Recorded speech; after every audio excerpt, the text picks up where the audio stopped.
What would you do if a police officer wrongly accused your child of a crime she didn't commit?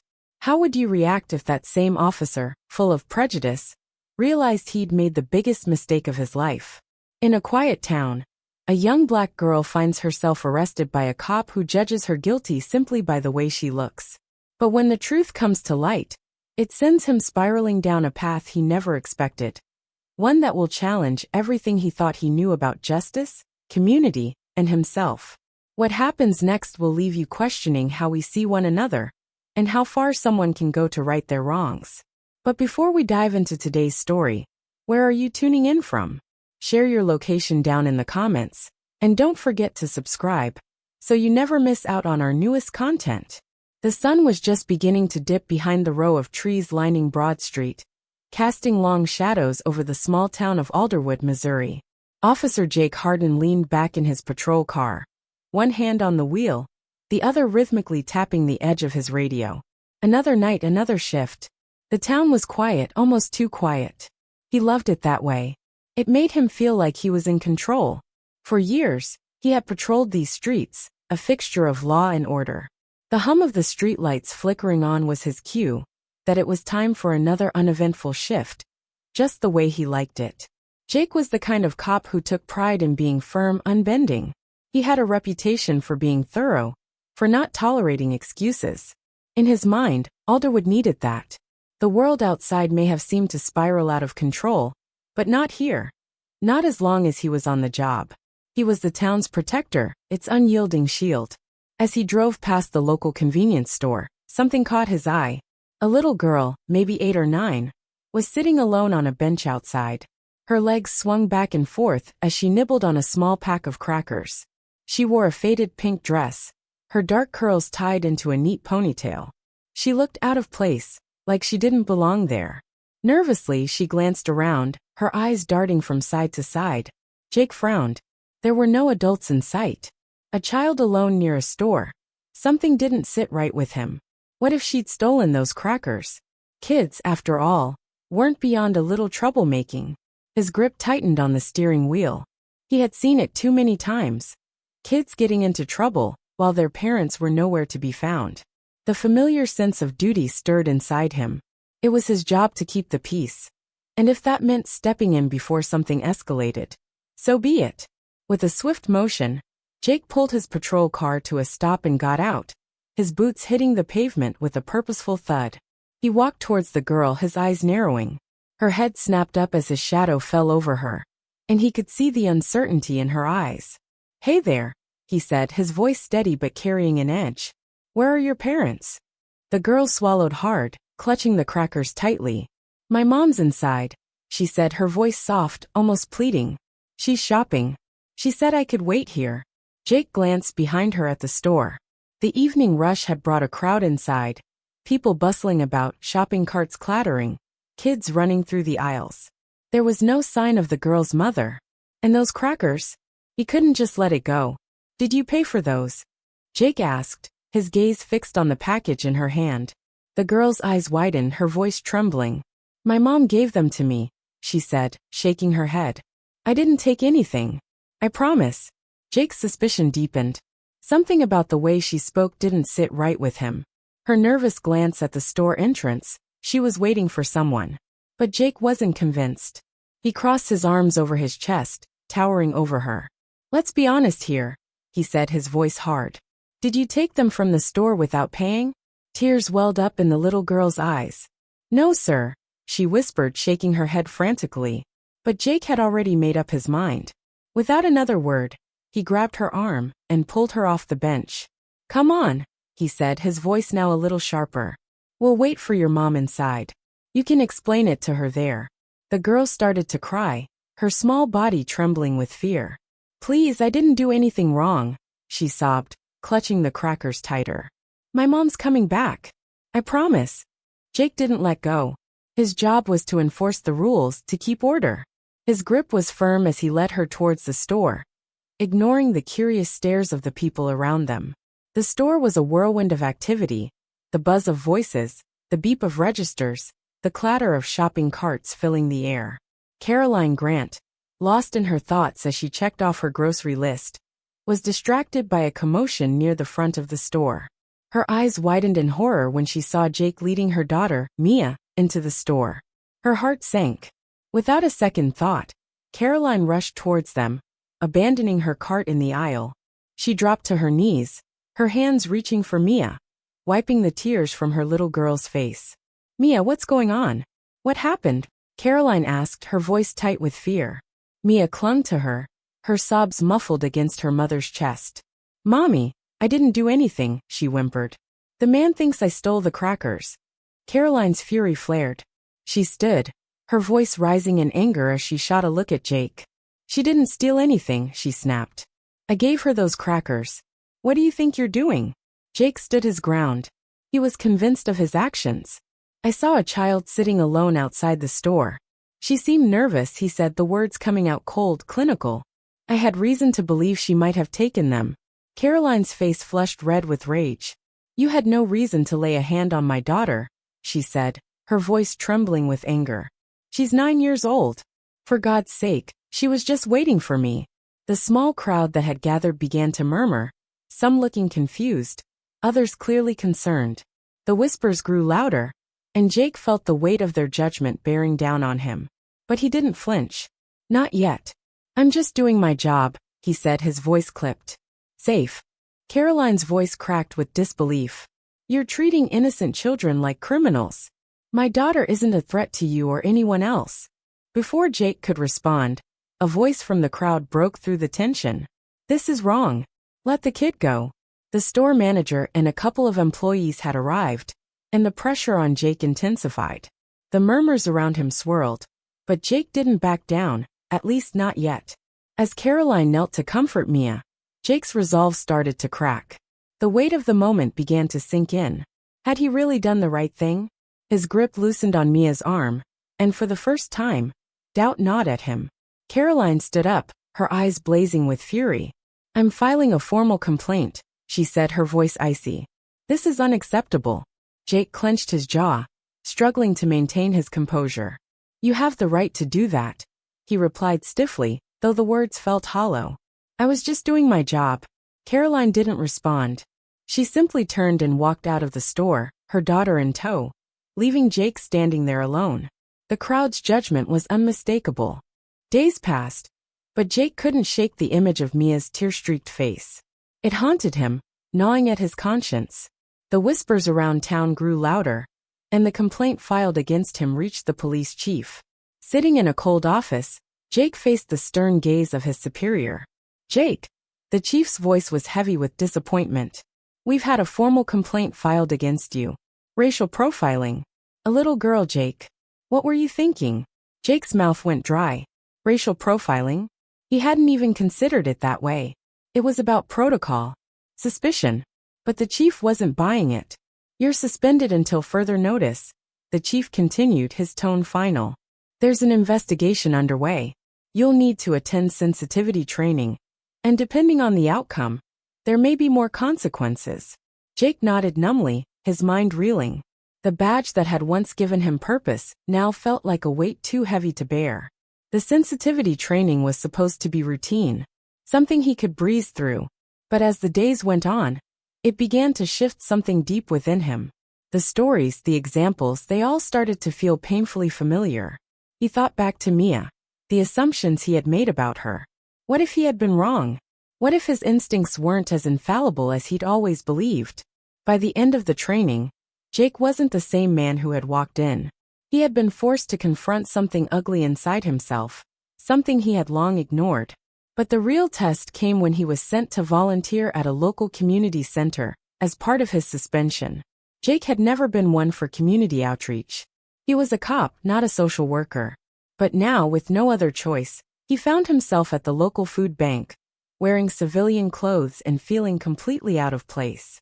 And then, as if fate was toying with him, he saw her, Caroline. She was there, serving food alongside Mia, who was smiling as she helped distribute trays. Jake's heart sank. Caroline saw him too. Her body tensed, her expression hardening as she moved closer to her daughter. The message was clear. "You're not welcome here." Jake spent the rest of the day avoiding eye contact, keeping his head down as he worked. But the weight of guilt never left him. Days turned into weeks. And he kept showing up, doing the work, hoping that somehow, he could prove he wasn't the man they thought he was. Slowly, little by little, he began to see the community in a new light. A light that challenged everything he had believed about himself and the world around him. Jake had seen the struggles before. The hardships people faced, the challenges that seemed to never end. But it was always from a distance, from behind the badge, from his duty as an officer. He never truly felt it, never fully grasped how hard people worked just to survive. But as he watched and listened, it began to hit him, slow and heavy. He had been blind, unaware for so long. It was one afternoon, just like any other, when he was stacking boxes in the back room of the food bank. The sounds of the volunteers around him mixed with the faint shuffle of papers, the clink of metal cans. Then, the voices of two volunteers reached his ears, cutting through the mundane. Caroline and Mia. He hadn't thought much of them before. But now, as he overheard their conversation, everything began to shift. Caroline's been helping here since her mom passed, one volunteer said. She's been giving back ever since. Mia, she's always here too. Sweet kid, smart as a whip. Jake's hands froze mid-motion. Mia, the little girl he had handcuffed, the child he had accused of stealing.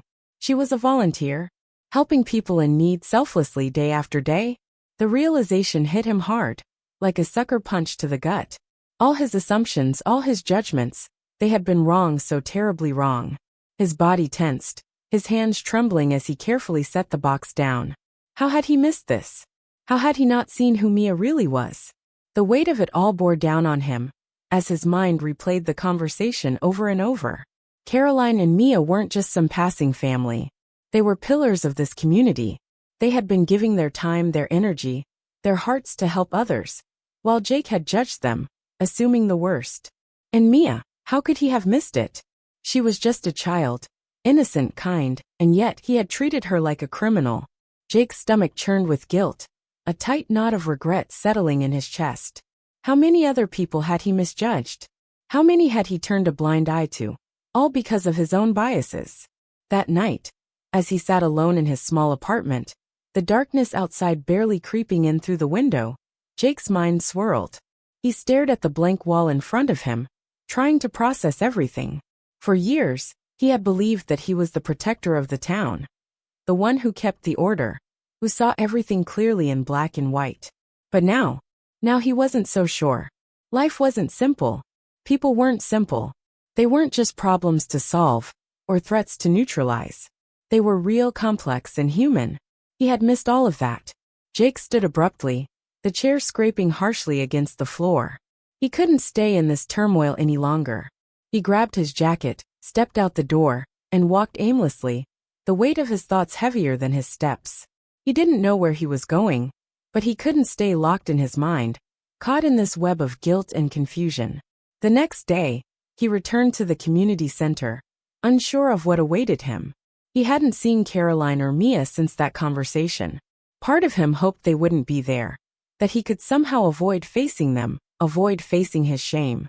But as he walked through the door, there they were, standing behind the serving counter, smiles on their faces as they dished out food. The knot in Jake's chest tightened. I can't avoid this forever, he realized. If he was going to make things right, he had to face it head on. He grabbed a broom and started sweeping, his mind racing. But his eyes kept flicking up, drawn to Caroline and Mia. They worked together effortlessly, a bond between them that was clear to anyone who watched. Mia's face lit up with joy every time she made someone smile. It was more than charity. It was a mission, a way to give back, a way to connect. Jake's gaze fell back to the floor, the broom moving almost on autopilot. How do I make this right?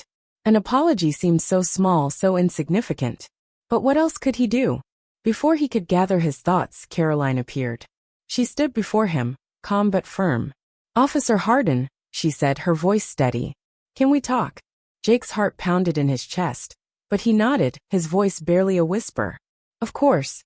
Caroline led him to a small room at the back of the center. As the door clicked shut, she turned to face him, arms crossed, unyielding. I know why you're here, she said. You're trying to make up for what you did to Mia. I appreciate that you're trying, but I need to hear it from you. Do you understand what you did wrong?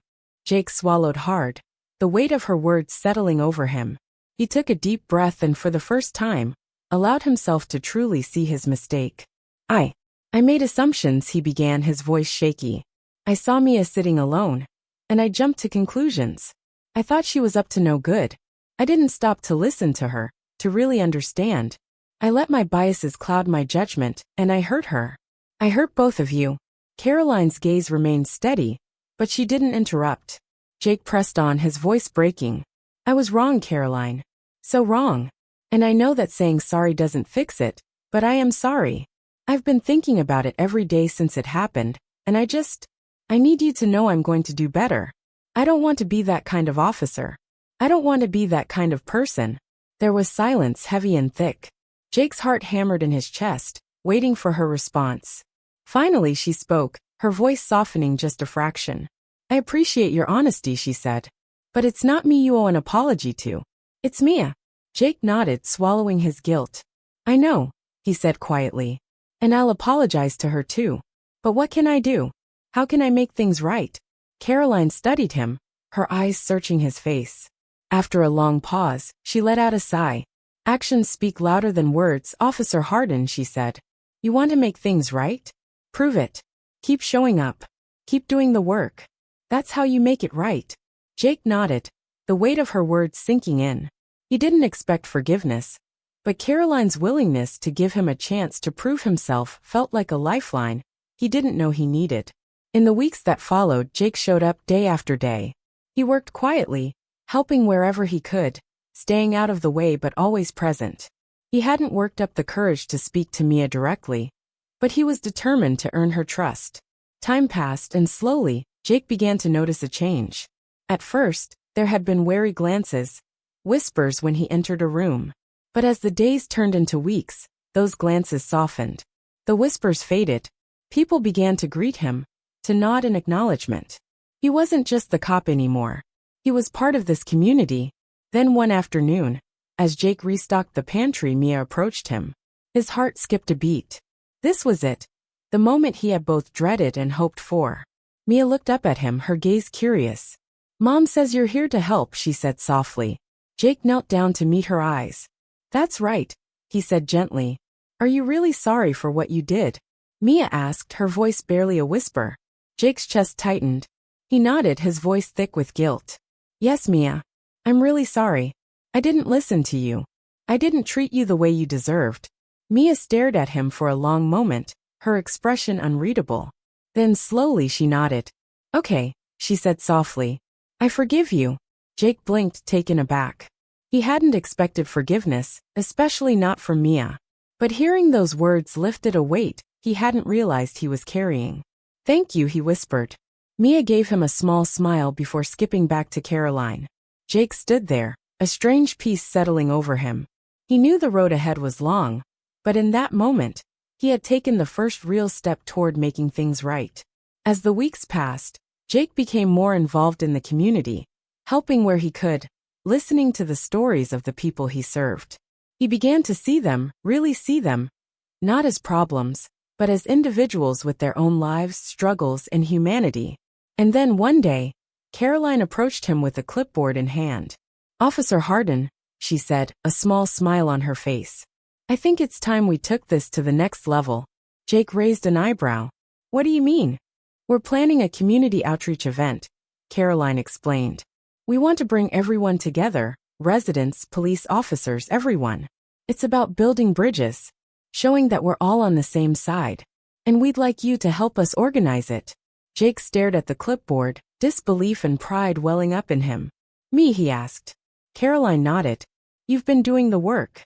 You've shown us that you're serious about making things right. Now it's time to take the next step. Jake's heart swelled with gratitude. This wasn't just about making amends. It was a chance to truly make a difference. He smiled, his voice steady. I'm in. Let's do this. As the weeks passed, Jake threw himself into planning the event. He worked with Caroline and the other volunteers, setting up meetings, organizing activities, reaching out to local leaders. It wouldn't be easy. There was still mistrust between the community and the police, but Jake was determined. Finally, the day of the event arrived. The park buzzed with excitement as families gathered, the air filled with laughter and chatter. Jake moved through the crowd, greeting people, shaking hands, chatting with the kids. For the first time in a long while he felt like he belonged. As the afternoon wore on, Jake found himself near the dunk tank. A group of kids lined up, eager for their turn. And there, at the front of the line, was Mia, her mischievous grin aimed at one of the police officers. Jake couldn't help but smile, his heart swelling with a strange mix of pride and peace. This was just the beginning. Jake couldn't help but smile as he watched her, his heart swelling with pride. This was what it was all about. The energy of the moment, the unity in the air, the laughter that blended with the sounds of children chasing one another and parents chatting over picnic tables. It was the essence of what he had hoped for, and more. The sun was beginning its slow descent, painting the sky with soft hues of orange as the day turned to evening. The park, once just a place of grass and benches, now felt alive, buzzing with connection. The community picnic had exceeded every expectation. Jake moved through the crowd, his gaze sweeping across the familiar faces. Faces he had once seen as strangers, now interacting with officers and volunteers alike. There was no tension in the air, none of the discomfort that had once hung between them. It was gone, replaced by laughter, conversations, and an overwhelming sense of belonging. And then through the sea of people he saw her, Mia. Her curly hair bounced with every step as she sprinted toward him, a smile so wide on her face it could have lit up the entire park. Her joy was infectious, and for a moment, Jake's heart swelled with a mixture of pride and relief. After everything this was what mattered. Trust, laughter, connection. You did it, Mia exclaimed, her voice bubbling with excitement. You really helped put all this together. Jake chuckled, shaking his head in disbelief. Nah, kid. I just helped. It was your mom and all these other folks who made it happen. Mia wiped the sweat from her forehead as she caught her breath, grinning at him. But you're part of it too. That's what Mom says. You've been doing a really good job. Jake's smile faltered for a moment, his eyes falling to the young girl, who had once been terrified of him. Her forgiveness had been like a gift, something he hadn't expected, but desperately needed. It wasn't long ago that he had misjudged her so badly. And yet here she was, not only forgiving him but celebrating with him. He took a deep breath and bent down to meet her gaze. Thanks, Mia, he said softly, his voice thick with emotion. That means more than you know. Mia giggled, her energy bouncing back as she tugged on his hand. Come on, Jake. I want to show you the face painting booth. Mom's over there with the other volunteers. Jake stood up, brushing the grass off his knees as Mia led him across the park. As they neared the booth, his gaze fell on Caroline. She was deep in conversation with some of the other mothers, her face radiant with the satisfaction of a day well spent. She spotted them and waved them over. You're just in time, Caroline said with a playful smile. I was about to volunteer you for the dunk tank again. Jake laughed. I think I've been dunked enough times for one day. But if it makes the kids happy, I'll do it again. Caroline raised an eyebrow, laughing. Don't tempt them. They'll take you up on that offer in a heartbeat. They stood there for a moment, watching Mia run off to join her friends. Neither of them spoke at first. The air between them had shifted. Gone was the tension and anger that had once clouded their interactions. Now there was only a quiet understanding, a shared sense of purpose. I didn't think I'd ever see a day like this, Caroline said softly, her eyes scanning the crowd. It's been a long time coming. Jake nodded, his mind drifting back through the many moments that had led them here. The mistakes, the biases, and the hard work to make things right. It has, he agreed. But we're here now. That's what matters. Caroline glanced at him, her expression thoughtful. You've changed, Jake. I didn't believe it at first. I thought you were just trying to save face, maybe hoping we'd forget what happened. But I see it now. You're not the same man who put my daughter in handcuffs. Jake swallowed hard, the weight of her words settling deep in his chest. I'm not, he admitted quietly. Or at least I don't want to be. I've made a lot of mistakes in my life, more than I care to admit. But what happened with Mia? That was a wake-up call. I had to face some hard truths about myself. And I'm still learning. I'll probably be learning for the rest of my life. Caroline smiled faintly, her eyes softening. We all are. None of us have it all figured out. But what matters is that you're trying. You're showing up day after day. And that means something. Jake looked down, unsure of how to respond. He wasn't used to receiving praise, especially not from someone he had hurt so deeply. But hearing those words from Caroline, someone who had every right to despise him, meant more than he could express. "Thank you," he said quietly, his voice thick with emotion. "That means a lot coming from you." Caroline nodded, her gaze lingering on him for a moment before she turned back to the picnic. "You know," she said after a pause, "there's something I've been meaning to talk to you about." Jake raised an eyebrow, his curiosity piqued. "What's that?" Caroline hesitated, as if weighing her words carefully. Then she spoke. "The food bank. We've been running it for years, but we're starting to get overwhelmed. The need in this community is growing, and we're struggling to keep up. I was wondering if you'd be interested in helping out more regularly, not just volunteering here and there, but really stepping up. We could use someone like you, someone who knows this community and cares about it." Jake blinked, taken aback by the offer. He had never considered himself someone who could make a real difference in the community. His job had always been about law and order, about keeping the peace.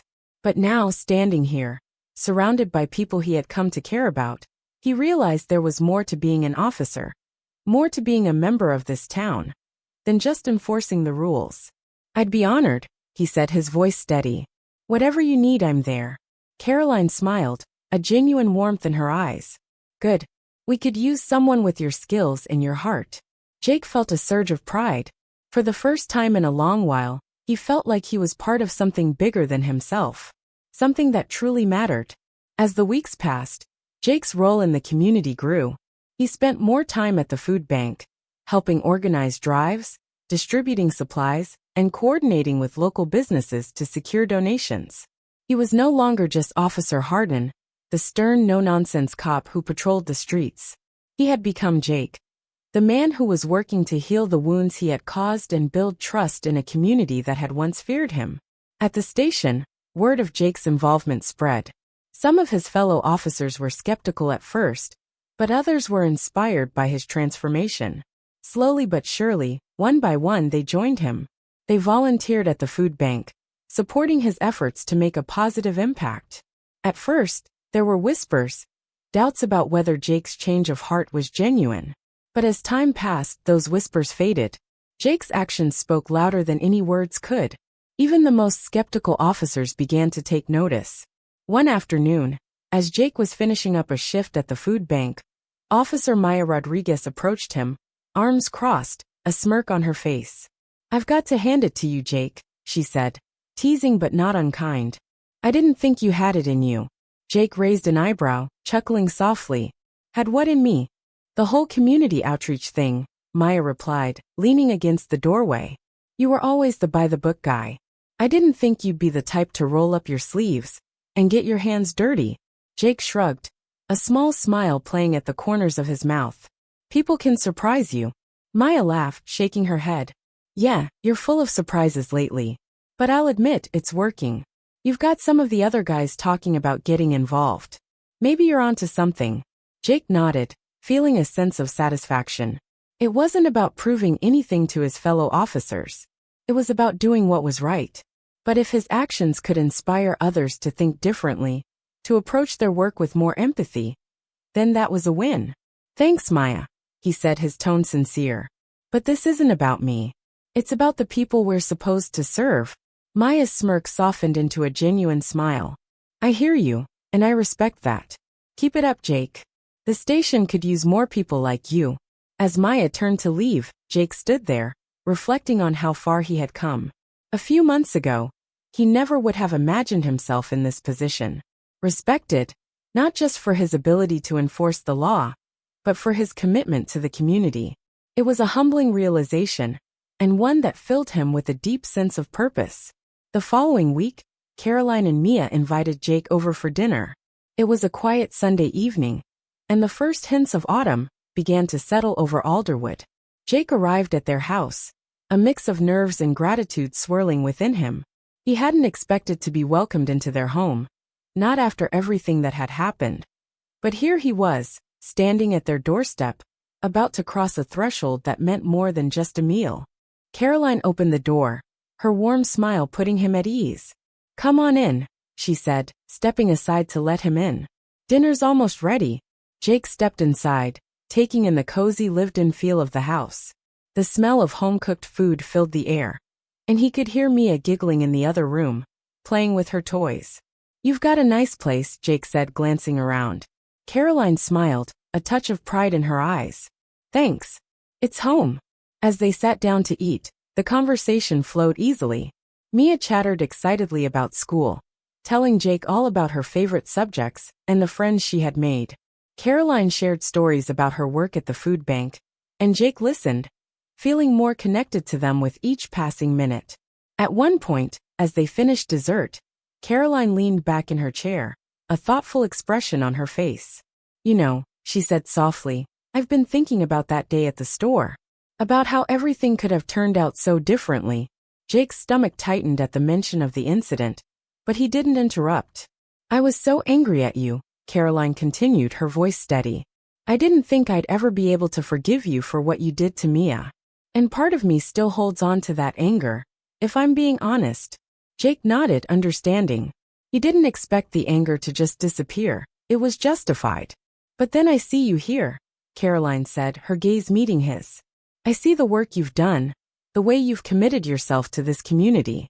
And I realize that people can change. You've shown us that." Jake swallowed hard, his throat tight with emotion. "I don't know if I deserve your forgiveness," he said quietly. "But I'm going to keep trying to earn it." Caroline smiled, a small, gentle smile that carried more weight than Jake could put into words. "You already have, Jake. You already have." The weeks stretched into months, and Jake's role in the community continued to evolve.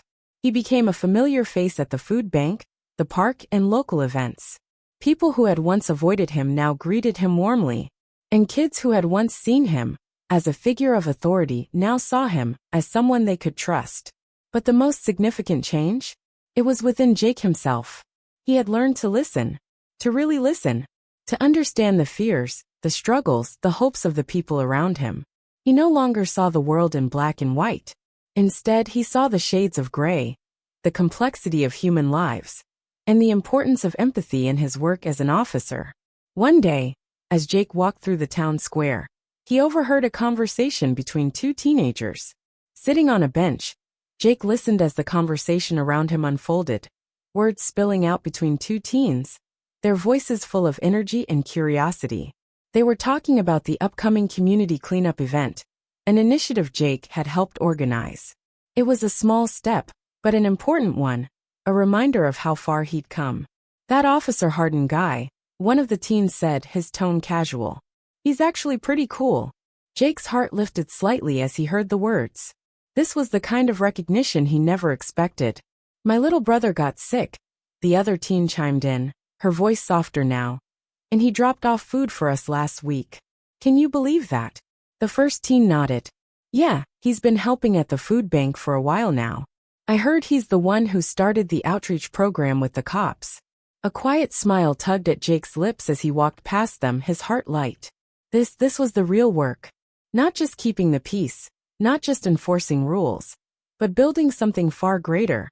A community where people looked out for each other, where trust was earned, and where second chances were not only possible but encouraged. The seasons had shifted, both in the town of Alderwood and in Jake himself. It wasn't just the passing days or the tasks he took on at the food bank that made the difference. It was the way people looked at him now, the way they greeted him. Gone was the suspicion, the mistrust. In its place was something different, something Jake had yearned for but never dared to hope for: acceptance. And more than anything, it was the way Mia smiled at him whenever she saw him. That smile, it had become the barometer for how far he had come. Full of warmth, full of affection. It was proof that he was no longer the man he used to be, no longer the officer who had once been feared and distrusted. But still, he knew his journey wasn't over. Trust was fragile, and the weight of his past mistakes would always linger in the background. Yet, as the days passed, he felt more connected to this town than ever before, more connected to the people who lived here. The badge he wore, once a symbol of power and enforcement, now felt more like a symbol of responsibility. A responsibility Jake would never take lightly again. The community outreach program had grown too. What started as a small food drive had expanded. Monthly cleanup events, mentoring sessions for local kids, and workshops where police officers and residents could finally come together, face to face, and speak openly. The simmering tensions in Alderwood had begun to ease slowly surely. One Saturday afternoon, Jake was packing up supplies after a successful youth workshop when he noticed Officer Tom Landry across the park, talking with a group of teenagers. Jake couldn't help but smile. Tom had been one of the officers most resistant to change. He had scoffed when Jake first got involved with the community center, dismissing it as soft policing. But here Tom was engaged, listening to the kids' stories, offering advice with genuine care, no judgment, no walls. Tom caught Jake's eye and waved him over. "Hey, Hardin," he called out, his voice light friendly. "Come meet these kids. They've got some ideas for the next cleanup." Jake strolled over, still in awe of how much had changed. Not just for him, but for everyone. As he approached the group, one of the teenagers, Corey, a lanky kid with a backwards baseball cap, grinned at him. "Officer Jake," Corey said, offering a mock salute. "We were just telling Officer Landry we're thinking about organizing a basketball tournament next month. Get some of the cops to play against us. You in?" Jake chuckled. "As long as you go easy on us old guys." Corey laughed, but there was no bite to it. No mockery, just pure camaraderie. "Nah," he said, "we're taking you down." The banter continued, light-hearted, genuine. It was natural, easy, the way it should have always been. The walls between Jake and these kids, between the officers and the community, were finally starting to crumble. It wasn't perfect, not yet. But it was progress, and that was what mattered. Later that evening, as Jake sat on his porch, the quiet of the night settling around him, he thought about how far he'd come. He wasn't the same man who had once pulled Mia off that bench outside the store, convinced she was up to no good. No, he had changed. He had been forced to confront his own biases, his narrow view of the world, and it hadn't been easy. But it had been necessary. His phone buzzed in his pocket, pulling him from his thoughts. He pulled it out and blinked in surprise when he saw a message from Caroline.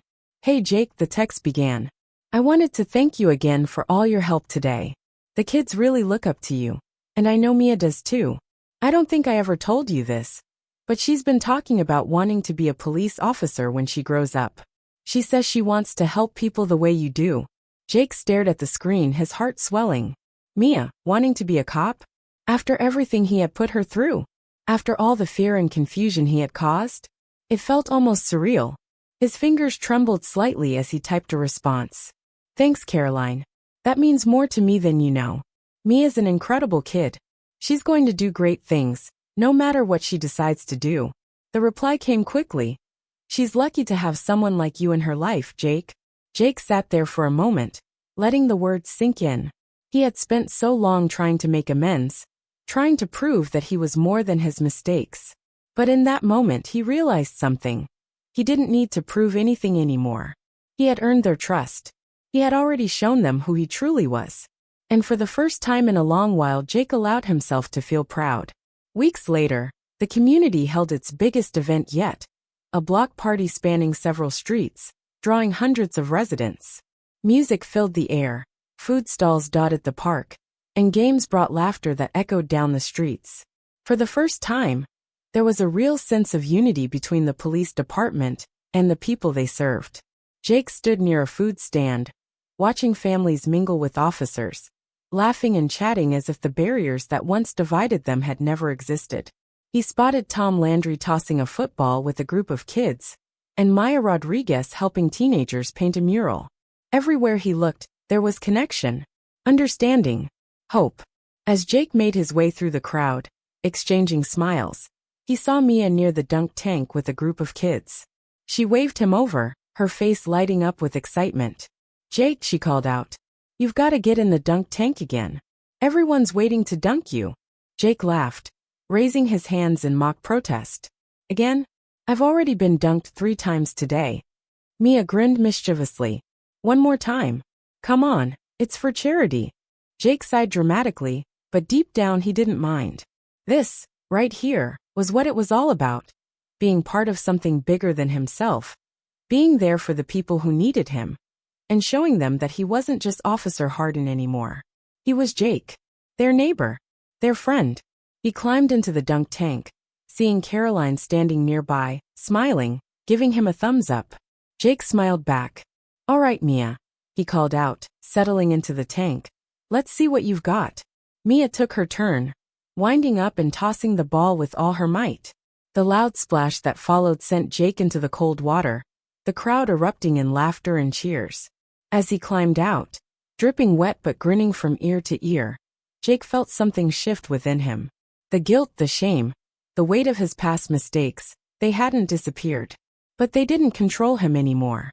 He had faced them, owned them, and in doing so, he had found something he hadn't realized he was missing, a sense of belonging. The sun began to set, casting a golden glow over the streets as the block party wound down. Jake found himself standing at the edge of the park, looking over the town he had come to love. Alderwood wasn't perfect. It had its challenges, but it was a place where people cared for each other, where second chances were given, and where change was possible. Mia slipped her hand into his, her voice quiet but full of sincerity. "You did good today, Jake." He squeezed her hand gently, his heart full. "So did you, kiddo." They stood there, watching the last rays of sunlight fade behind the horizon, the sounds of laughter and conversation fading into the background. And for the first time in a long time, Jake felt at peace. In the months that followed, the community outreach program flourished. More officers got involved, and more residents felt comfortable engaging with law enforcement. The bond between the police and the people of Alderwood grew stronger. But for Jake, it wasn't about the recognition or the accolades. It was about doing what was right, about showing up for the people who needed him, about proving through his actions that he had changed. One evening, after a long day volunteering at the food bank, Jake returned home to find a letter in his mailbox. It was from Mia. He opened it with trembling hands, his heart racing. "Dear Jake, thank you for always being there for me and my mom.